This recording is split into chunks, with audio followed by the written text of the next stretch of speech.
Immunizations for school enrollment. Chair recognizes Ms. Hull to explain the bill. Mr. Speaker, Ms. Goodwin, for what purpose? will the gentlelady yield for some questions? Yes, I will. The lady yields. So we debated this quite a bit last night, but I am left with the question of what has led to the increased need for these forms and the increased anti-vaccine movement. That has nothing to do with this bill. This bill has to do with where a form is printed. This bill is so Well- children can start school on time. Well, the reason you want it to be printed at the school is for ease. It's not printed at the school. Well, This is On- about, online. I think you seem to have a problem with current law and a parent's fundamental right to opt out and to choose their children's, what is best for their child's medical choices and their health. Well, that is not this bill. This this bill was- changes where a form is printed. if this was one or two kids that we were talking about, where the form was printed probably would not be super relevant, correct? It doesn't matter how many children. It doesn't matter if it's one or, doesn't matter. Pick a number. It literally does not matter. This is about where a form is printed, period, the end. If you do not like what current law is, you and whoever else can come back again next session or sessions after to try and change that. But that is not what this bill is. I mean, government is here to make our lives easier, better, more convenient, to provide services that we need. I just don't understand the need for the bill. I think If you we just explained why we needed Already the bill. have a process for getting these forms. It seems that your bill is intended to make that process easier, and It is to make it more timely so children can start school on time. Correct. And my understanding is that more and more children every year are using these forms to opt out of vaccines, which is a concern. Well, that has given- nothing to do with this bill. Well, honestly, I think it does have something to do with this bill, because you It does are not. talking about letting parents have a form to fill They out. already can have this form. This is Correct. so we do not have unnecessary taxpayer dollars spent on a government agency printing forms that parents can print themselves. And why are so many parents printing these forms? Again, What- that has nothing to do with this bill. The why has nothing to do with this bill. It is about where a form is printed so children can start school on time. School districts have asked for this. This is about a child's fundamental right to an education and starting school on time and not missing valuable instruction time because they are out days and weeks at the beginning of the school year because a government agency has lost the form or the forms get lost in the mail. Thank you, Representative. Thank you. Members, this is the bill that changes where your mom can print a form. Move passage. Chair recognizes Ms. Morales in opposition. Thank you so much, Mr. Speaker. I did not want to speak against this bill, but I was listening to the discussion yesterday, and I feel compelled to come up here and speak to you. I have such great respect for the bill author, who happens to be my committee chair, runs a great committee, and I know she brings this bill forward as a mother and likely with the best intentions to make things easier for parents navigating healthcare decisions for their children and making things easier. So I respect her heart as a parent. But I have to speak from my own experience, because in my line of work, I have seen the unimaginable. I have seen the faces of parents who have lost a child. I have seen mothers who couldn't even walk or remain conscious through their child's funeral. That kind of pain stays with you. It changes you, and I don't wish it on anyone. We are in the midst of the largest measles outbreak Texas has seen in over 25 years. More than 700 cases. I just Googled it. 2 children who were unvaccinated, both of them unvaccinated, are already gone. 96% of those infected had no vaccination or unknown status. This is not just a statistic, it's a warning. My worry is that this bill, even unintentionally, sends the wrong message that opting out of a vaccine is easier, more acceptable, less risky than it truly is. And the truth is, kids will die if we normalize vaccine hesitancy. This bill may be about streamlining a process on the surface, but the real impact could be devastating. It risks encouraging policies that go against science, that go against the safeguards that have protected generations of children. We cannot open the door to more preventable deaths. I urge you to vote no on this bill for the health and Frank, for safety what of purpose? Texas children. Does the gentlelady yield? Will the lady yield for questions? Not at this time, but thank you. The chair recognizes Ms. Johnson in opposition.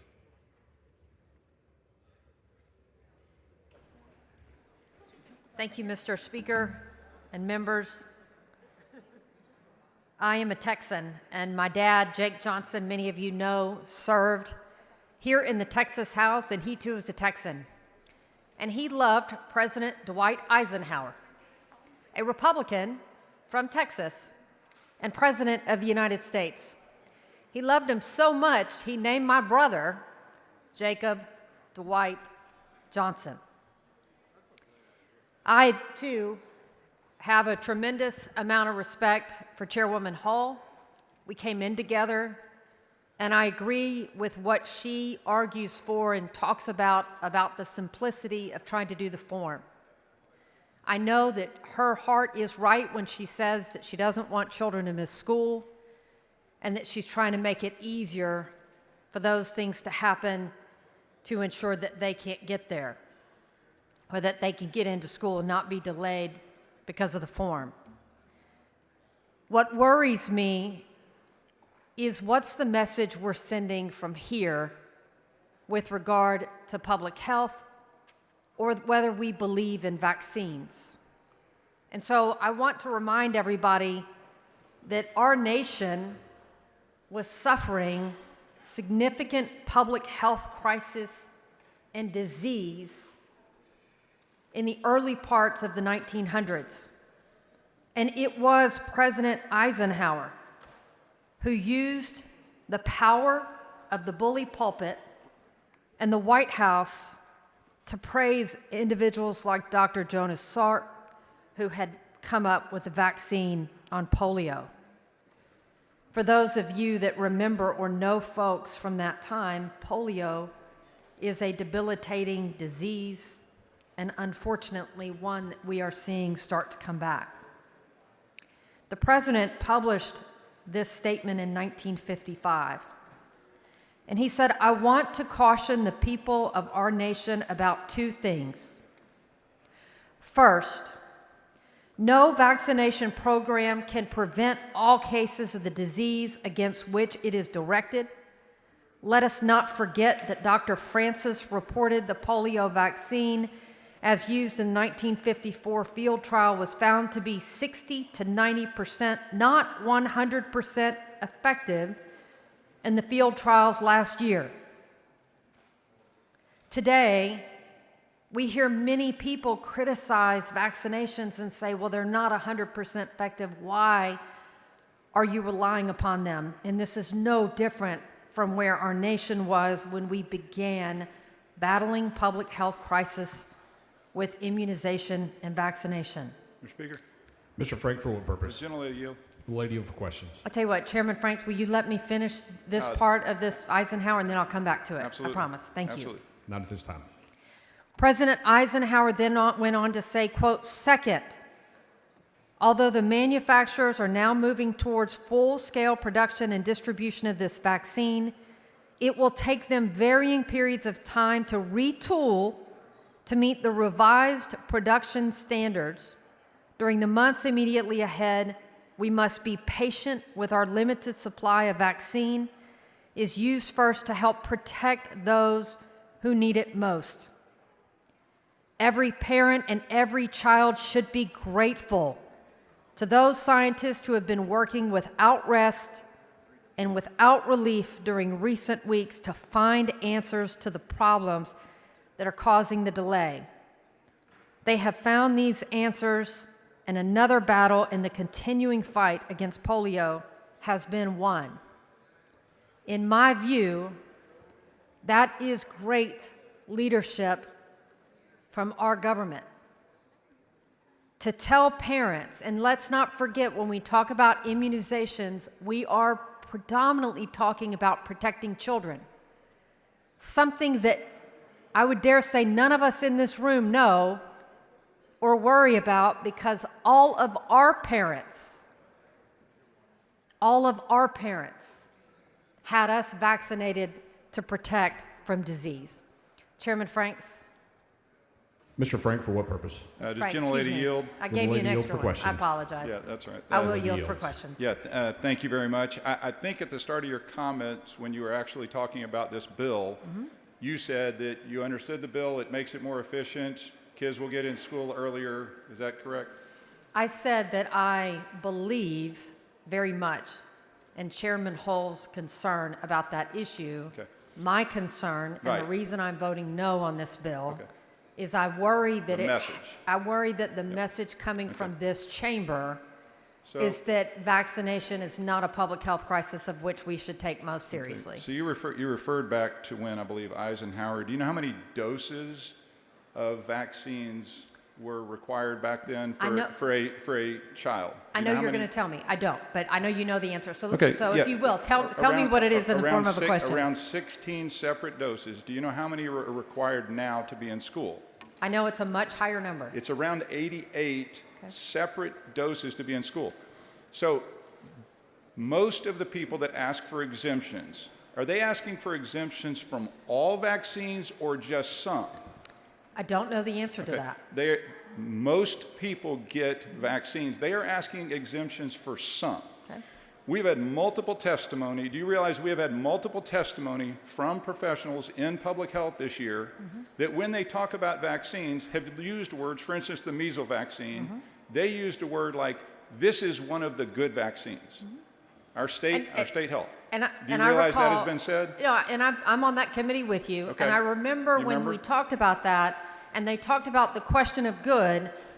What I recall is they were talking about the efficacy. Absolutely. That if you get the measles vaccine, that it's up to 97% effective. And I think the measles vaccine clearly has been proven phenomenally. But there is And- a spectrum that we appreciate, I think, most of us appreciate, that most people that don't want their kids with all 88 vaccines are not anti-vaxxers, despite the fact that they get accused of that.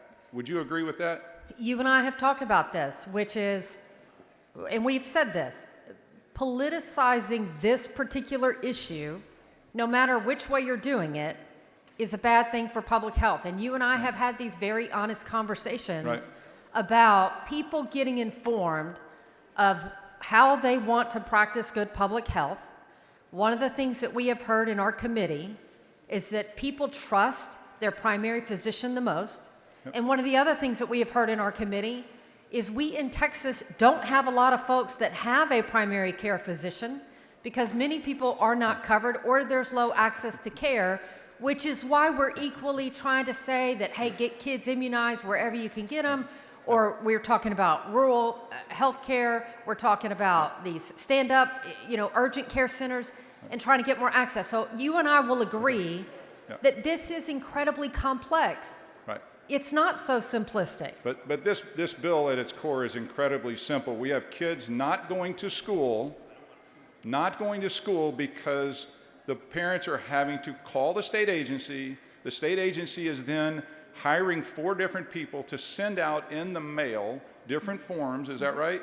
Yeah. And then waiting 2 weeks. So that is it is a little bit silly. I appreciate the message and appreciate your time. Well, I appreciate your questions, and I would say that this is similar to Lady's time has expired.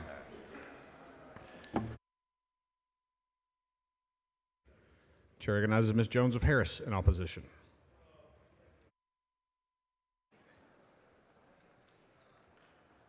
Mr. Speaker, members, I, like Rep. Morales, I really wasn't going to talk. I had no intention of talking about this bill. I love Rep. Hull. We're in the same area. We both go to a bunch of domestic violence events because it's important to us.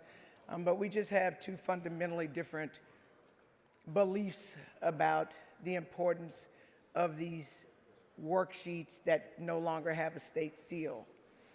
And it's interesting, before I got on the Public Health Committee, I didn't think much about vaccines because my mom took me to get vaccinations when I was younger, and I didn't like taking them. In fact, I have a scar on my rear from jumping when I got one. I didn't understand the importance of it. But as I've gotten older, I've learned and I've lived and I've seen that some people don't have as strong of an immune system as I do. I didn't realize measles was a thing. I thought measles had been eradicated, so I was as surprised as anyone to hear about the measles outbreak in West Texas and that children were getting it and that children died. I don't know if you know this. Anybody who follows me on social media knows I'm a new grandmother. I adore my granddaughter. There is in my family, some people have compromised immune systems.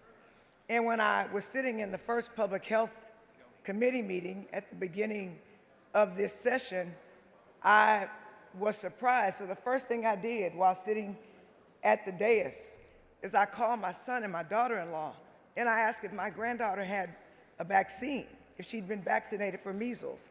Again, didn't think anything about it until I'm sitting in this Public Health Committee meeting. And my daughter-in-law tells me, no, you don't take that until you're this age, and so she hadn't had it yet.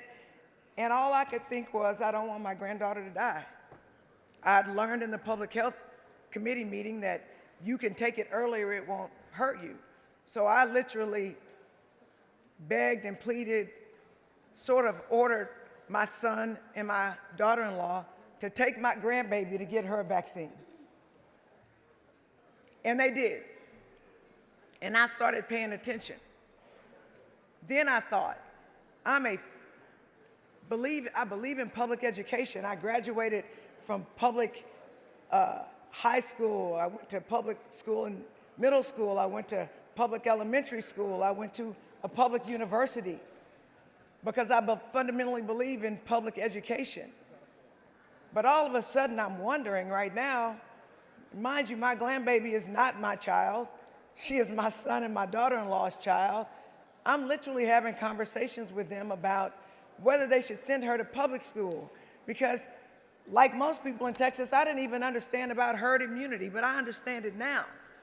And it terrifies me to think that my granddaughter can go to school and get measles from somebody because there aren't enough protected people with vaccines at the school, which is a fundamental change in how I believe. And so my cousin literally went to eat lunch with her daughter. She didn't want to go out. Her daughter begged her to. Come to find out, and my cousin didn't believe in the vaccine, in the COVID vaccine. She went out with her daughter. They went to lunch. Less than a week later, my cousin, if I remember correctly, I think she was like 54 or 55 years old, was dead. She got COVID going to lunch with her daughter. It took her fast. So I know there are people with vaccine hesitancy, but there are also people like me who absolutely believe in vaccines, not just because I believe it's going to protect my granddaughter, but because I think it protects people who don't necessarily believe how I believe. And so the fact that the official seal is removed means that any parent can have their kid in a school and no one will even know I would like to know, as a grandparent, as a parent, do we have herd immunity at this school that my granddaughter is going to go to? Because if we don't, either I'm a homeschooler, I'm going to help my son and my daughter-in-law find another school for her to go to, but I'm not going to send her there. Because it's literally the difference between life and death. And again, this is America. We can believe like we want to believe. We can believe what we want to believe. But dying from not having vaccines is real. I've experienced it in my family. And so I respectfully urge you to vote against this, because kids could literally die. Thank you. Mr. Bryant in opposition.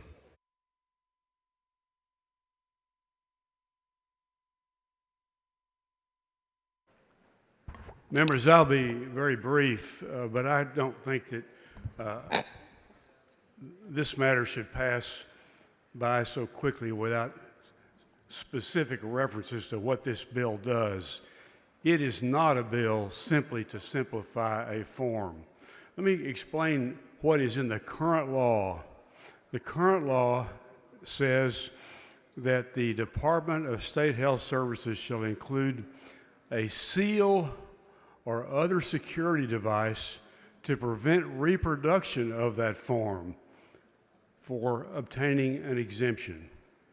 The reason is they do not want this thing to simply be randomly copied and disseminated everywhere. They want to make people who are going to apply for these things go through the process, because we do not want an increase in the number of those people that apply for this without it being a very serious decision. It's not a minor revision. It's the elimination of a statutory safeguard that in the current law to preserve the integrity of state-issued immunization exemption forms. Ms. Hull's bill will eliminate that. Now there will just be a simple form that will be allowed to proliferate without reason or without any design. Second, and equally important, under current law, the Department of State Health Services must track how many forms are distributed and report that information annually to the legislature. This bill eliminates that requirement. Now, you saw yesterday Mrs. Howard and Mr. Busey hold a little chart up that showed how rapidly the number of people who have applied for these exemptions has increased. That is a threat to the health and safety of every single Texan. This is a serious matter. We're right in the middle of a measles outbreak that we have not seen in many decades. We don't know what else may come behind. I do not know, I truly do not know why some members of the House here are enthusiastic about discouraging people from taking these vaccines. They have been a miracle. They began with the smallpox vaccine back at the time that they were, before we were even an independent nation, and they have gotten better and better and better. I also like what Ms. Howard said yesterday. She said she remembers when everybody wasn't vaccinated. Well, I'm older than her. I remember when everybody got these communicable diseases. I remember when people were in iron lungs. I remember when people were dying of polio and living a life of having lost their mobility because they caught this disease. And it is especially tragic, to echo Ms. Morales' statement earlier, when one of these children dies, it's especially tragic when you know it could have been prevented simply by taking a vaccine. I urge you not to get on this bandwagon of encouraging people not to do something that common sense tells us works and protects people. This bill is not a simplification of a form.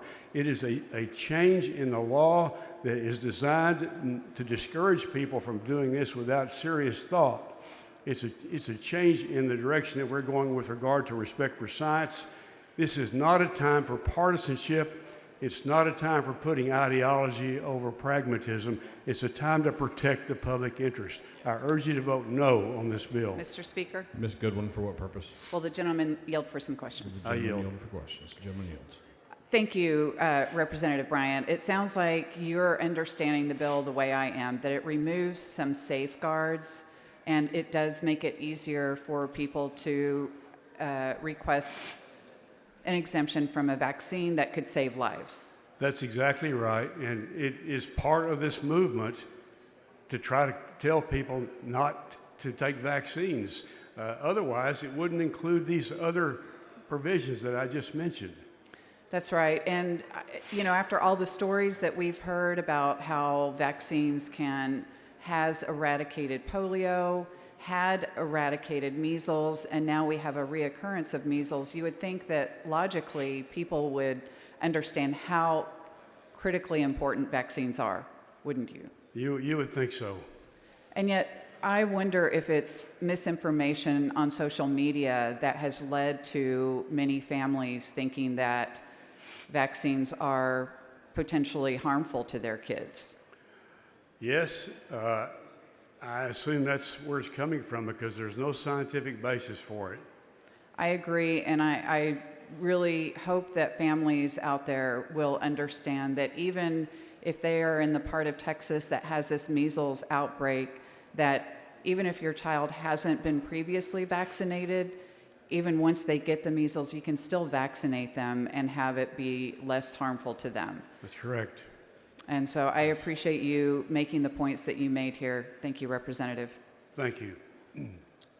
Mr. Speaker, Mr. Vidal, for what purpose? will the gentleman yield for questions? Gentleman yield for questions. I yield, yes. I'll just be real quick. I know you probably don't know this, but I just wanted to ask you, did you know that when my wife was 5 months pregnant with a baby, we were given a flu shot that we were told would be good for us, and within an hour, my wife went into preterm labor and lost that baby because of that flu shot? Well, I don't know anything about your personal situation. I certainly am sorry to hear that. I'll tell you one more story. Yeah. When my oldest kid now was about 2 years old, we had to get him the vaccine so he could go to daycare. And immediately he broke out. His right eye turned directly inward, and we ended up having to have surgery to have the muscle cut and reattached, and it was a reaction to the vaccine. So I just want you to understand, I do not trust vaccines for personal reasons. But I would just observe that the gentleman has the option to take advantage of the exemption that's offered under the law. Roger that. I just want you to understand, there are reasons people do not trust these vaccines, and that's all I have. Well, Thank you for your possibly, time. but let me assert this, and I certainly regret your personal circumstance. The science is unequivocal that on the whole, vaccines protect us from disease. At the risk of other people having it forced on them. Well, individual cases have got to be looked at in connection with what science tells us the broad experience of the American people has been with these vaccines. They have been a scientific miracle.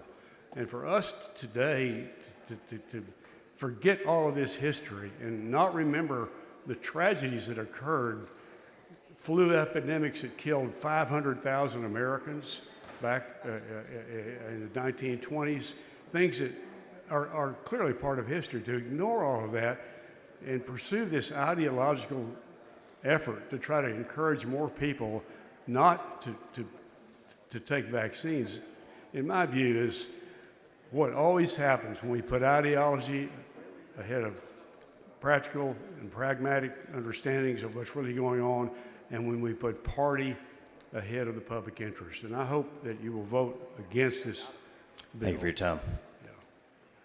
Mr. Speaker, Mr. Rodriguez Ramos, for what purpose? will the gentleman yield for some questions? Gentleman I yield for yield. questions. Gentleman Thank you, Representative Bryant. And one of the comments that Representative Verdell said, they don't want vaccines that forced upon them, but it's unfortunate that that decision forces the rest of us to be exposed to different viruses and contagions. And so although they don't want to be forced, their decisions are forcing other negative implications for us. But going back to the form, how is the state to be able to track whether where the vulnerabilities are. I know, for example, as a family law attorney, there are some forms that we get from the Bureau of Vital Statistics. Those are tracked very carefully. Those are only allotted to certain individuals, and it informs the state where and who has access to what, so that there could be some safeguards and accountability mechanisms. So from your understanding this bill, it sounds like it's just print something online. So how are we, the state, to be able to ensure that we are protecting the rest of the state, that this bill, just about a form, informs the state and the rest of us where our vulnerabilities lie? Well, there will be no mechanism for doing that.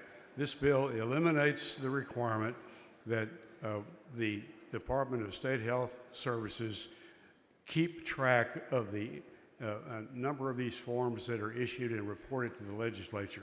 It also eliminates the statutory safeguard designed to preserve the integrity of state-issued immunization exemption forms by removing the seal, the safeguard, and simply disseminating them to anybody. Thank you. And the bill author kept saying it's just about a form, it's just about a form, spending all of this time in Texas policy just about a form. Gentleman's time has expired. Chair recognizes Ms. Hull to close on the bill. Thank you, Mr. Speaker. Members, this bill is just about a form. It is about where a form is printed. School districts already have to report all of the forms and numbers that they get. Any other number about how many forms are printed from dishes is completely irrelevant. The school districts report the numbers. This is simply about where a form is printed. Mr. Speaker, Ms. Trockley, for what purpose? will the gentlelady yield for a question? Will the I lady yield do. for questions? The lady yields. Can you remind me once and for all who prints this form? Your mom. Thank Move you. passage. Question occurs on final passage of House Bill 1586. This is a record vote. The clerk will ring the bell.